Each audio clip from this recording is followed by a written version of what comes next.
इथं त्या अंधेकर कुटुंबाला जे तिकीट मिळालं ते तुमची जी युती आहे त्या युतीतून मिळालं ना. अजितदादांच्या पक्षानं त्यांना तिकीट दिलं. आता तुम्ही त्याच्यापासून अंग कसं काय असं स्वतःचं बाजूला काढू मी शकता? माझ्या शरद पवार पार्टीच्या वतीने इथे स्पोक्सपर म्हणून बसलेले आहे. माझं अशा वृत्तीच्या, मग ते अंधेकर असतील नाहीतर अरुण गवळी साहेबांची मुलगी असतील, त्यांच्याबद्दल मला इथं वैयक्तिक कोणाशी माझा बांधाला बांध नाही आहे, परंतु जी वृत्ती महाराष्ट्रामध्ये रुजवली जाते देवेंद्रजी फडणवीस साहेबांकडून असेल किंवा शिंदे सेनेकडून असेल किंवा आणखीन कोणाकडून, त्याला आम्ही सपोर्ट करू शकत नाही. हा पुरोगामी महाराष्ट्र आहे, त्याची कुणीतरी धुरा सांभाळली पाहिजे.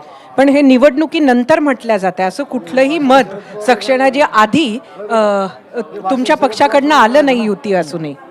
नाही नाही, अजिबात नाही. डे 1 पासून आम्ही सांगतोय आम्ही अलायन्समध्ये आहेत अजितदादांच्या, परंतु आम्ही अशा वृत्तीला, तुम्ही हा प्रश्न केला दवेकर साहेबांना, बाकीचे ज्येष्ठ राजकीय विश्लेषक आहेत की तुम्हाला हे पटतंय का, कारण आता आपल्या स्टुडिओमध्ये चर्चा झाली की काय संस्कृती रुजते. हो, आम्हाला विरोध आहे, माझा एक विरोध नोंदवला मी, मला नाही पटत आहे.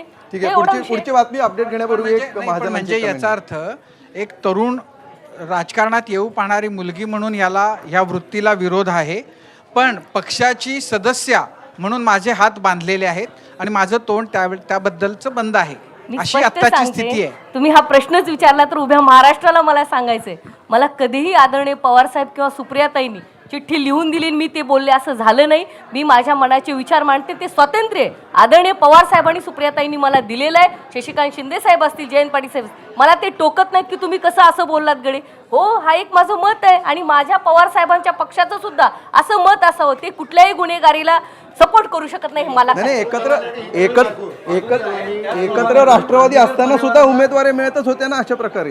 हे आमच्या आत्ताच्या या अंधेकरांनाच मिळालेली आहे ना, नोंदवलेलं आहे. तुम्ही बीजेपीचं बघा, बीजेपीला तुम्ही सगळं माफ करणार आहेत का? नाही, बीजेपीचं सक्षणाची बीजेपीचं नक्कीच, बीजेपी बद्दलही आपण बोललंच पाहिजे. पण प्रश्न आत्ताचा जो आहे तो हा आहे की पवार साहेबांना सुद्धा हे जरी मान्य नसेल तरी त्यांनीही किंवा तुमच्या पक्षाकडनं अधिकृतरित्या एकही स्टेटमेंट आलेलं नाही आहे. ही उमेदवारी दिल्यानंतर तुम्ही एकत्र आहात असंही झालं नाही की तिकडनं तुम्ही मैत्रीपूर्ण लढत लढली. मला याबद्दल क्लिअर करायचे, डे 1 पासनं जेव्हा 28 ऑक्टोबरला पवार साहेबांनी आमच्या पक्षाची बैठक घेतली येणाऱ्या स्थानिक स्वराज्य संस्थेच्या निमित्ताने, त्यावेळेस त्यांनी क्लिअर केलं की ह्या निवडणुका नगर परिषद असेल, नगरपंचायत, महानगरपालिका किंवा येणारी जिल्हा परिषद, हे तेथील लोकल लेवलच्या कार्यकर्त्यांनी नेत्यांनी ठरवावं. ह्याच्यामध्ये पवार साहेबाला आज ओढू नये, त्यांनी त्यांची भूमिका 28ला क्लिअर केलेली.